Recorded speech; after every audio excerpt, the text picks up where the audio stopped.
नमस्कार। क्या आपके साथ भी ऐसा होता है कि आप एक ही बात को बार बार सोचते रहते हैं? विचारों का एक ऐसा जाल जिससे निकलना मुश्किल हो जाता है। तो आज हम इसी आदत यानी ओवरथिंकिंग पर गहराई से बात करेंगे। हम समझेंगे कि ये बेचैन मन आखिर है क्या, और सबसे जरूरी, इसे साधा कैसे जा सकता है। चलिए शुरू करते हैं।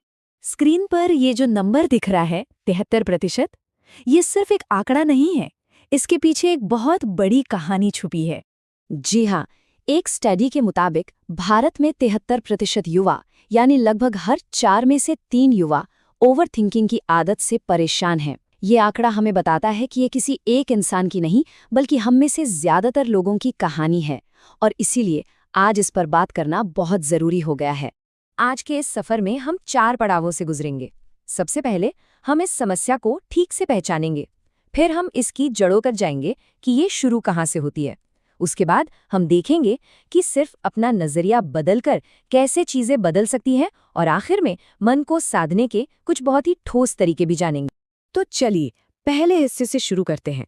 समझते हैं कि ये ओवरथिंकिंग, ये ज्यादा सोचना आखिर है क्या भला, और ये हम पर असर कैसे डालती है। एक स्रोत में चिंता शब्द की एक बहुत ही गहरी व्याख्या की गई है। चिंता, इसमें चि का मतलब है चैन चुराने वाली, न का मतलब है नकारात्मकता लाने वाली, और ता का मतलब है तबाही मचाने वाली। सोचिए, एक ही शब्द में इस आदत का पूरा सार छिपा है। और ये सिर्फ एक एहसास की बात नहीं है, इसका हमारे दिमाग पर सीधा साइंटिफिक असर पड़ता है। रिसर्च बताती है कि जब हम ओवरथिंकिंग करते हैं तो हमारे दिमाग के काम करने की क्षमता कम हो जाती है। वहीं एक शांत और फोकस्ड दिमाग कहीं ज्यादा असरदार तरीके से काम करता है। पर सवाल ये उठता है कि हम इस सोच के जाल में फंसते ही क्यों हैं? आखिर ये सब शुरू कहाँ से होता है? चलिए अब इसकी जड़ों को खोद कर देखते हैं। ज्यादातर मामलों में इसके कुछ आम कारण होते हैं। या तो हम गुजरे हुए कल में अटके रहते हैं, या आने वाले कल की चिंता में डूबे रहते हैं। मतलब आज में तो जीते ही नहीं। कभी कभी नौकरी खोने का डर, रिश्ते टूटने का डर, ये हमें सोचने पर मजबूर करता है। और अक्सर हम उन चीजों के बारे में सोचते हैं जिन पर हमारा कोई कंट्रोल ही नहीं है। लेकिन सबसे बड़ी गलती हम तब करते हैं जब हम मन के इस शोर को ही मैं मान लेते हैं। और यहीं पर एक आध्यात्मिक नजरिया हमें बहुत बड़ी राहत दे सकता है।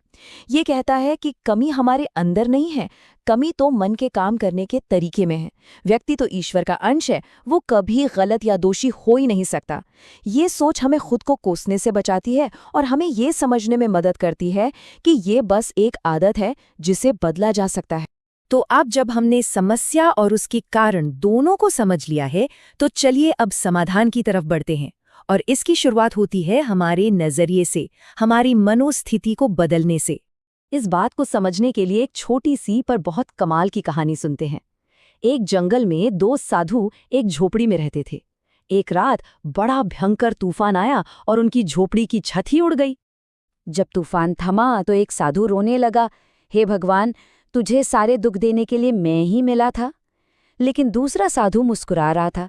उसने ऊपर आसमान की तरफ देखा और बोला, वाह, धन्यवाद भगवान, आज पहली बार पता चला कि रात में तारे इतने सुंदर दिखते हैं। तो देखा, यहाँ पे सबसे काम की बात क्या है? परिस्थिति यानी सिचुएशन दोनों के लिए बिल्कुल एक जैसी थी, पर मनोस्थिति यानी स्टेट ऑफ माइंड एकदम अलग।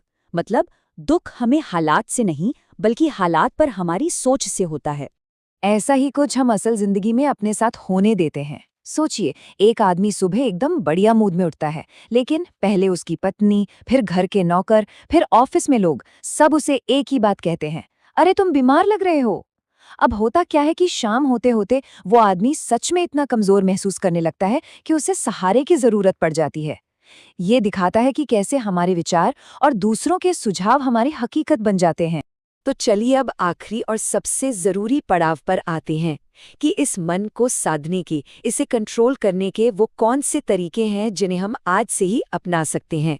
मोटे तौर पर मन को साधने के 2 रास्ते बताए गए हैं। पहला है एकदम प्रैक्टिकल, जिसमें हम कुछ स्टेप्स फॉलो करके अपने विचारों को काबू में करते हैं। और दूसरा है आध्यात्मिक यानी सरेंडर का रास्ता, जिसमें हम अपनी सारी चिंताएं किसी बड़ी शक्ति को सौंप देते हैं। अगर प्रैक्टिकल रास्ते की बात करें तो ये 4 कदम उठाए जा सकते हैं। नंबर 1, सबसे पहले तो ये मान लेना कि हाँ, मैं ज्यादा सोचता हूँ। नंबर 2, अपनी सारी चिंताओं को एक कागज पर लिख डालना। इससे दिमाग साफ होता है। नंबर 3, जानबूझकर हर सिचुएशन का एक पॉजिटिव पहलू ढूंढना। और नंबर 4, अपना पूरा ध्यान सिर्फ उस काम पर लगाना जो आप अभी इस पल में कर रहे हैं। वहीं जो दूसरा रास्ता है वो छोड़ने पर नहीं बल्कि कुछ नया पकड़ने पर जोर देता है। एक संत कहते हैं कि बुरी आदतें छोड़ने के पीछे मत भागो, बस कोई एक अच्छी चीज कस के पकड़ लो, बुरी आदतें अपने आप छूट जाएंगी। इस रास्ते पर चलने के कुछ आसान से नियम हैं। पहला, किसी बुरी आदत को छोड़ने के बजाय कोई अच्छी आदत शुरू करें, जैसे कोई मंत्र जपना या कोई पॉजिटिव लाइन दोहराना। दूसरा, खुद को किसी न किसी काम में व्यस्त रखें ताकि मन को फालतू सोचने का टाइम ही न मिले। तीसरा, ये विश्वास रखें कि कोई बड़ी शक्ति है जो आपकी चिंताओं का बोझ उठाने में मदद करेगी। और सबसे ज़रूरी बात, हमेशा ये याद रखें कि आप अपने मन में चल रहे विचारों से कहीं ज़्यादा बड़े हैं। तो देखिए, चाहे आप अनुशासन वाला प्रैक्टिकल रास्ता चुनिए या फिर भक्ति और समर्पण वाला, मंजिल दोनों की एक ही है, इस बेचैन मन से अपनी शांति को वापस पाना।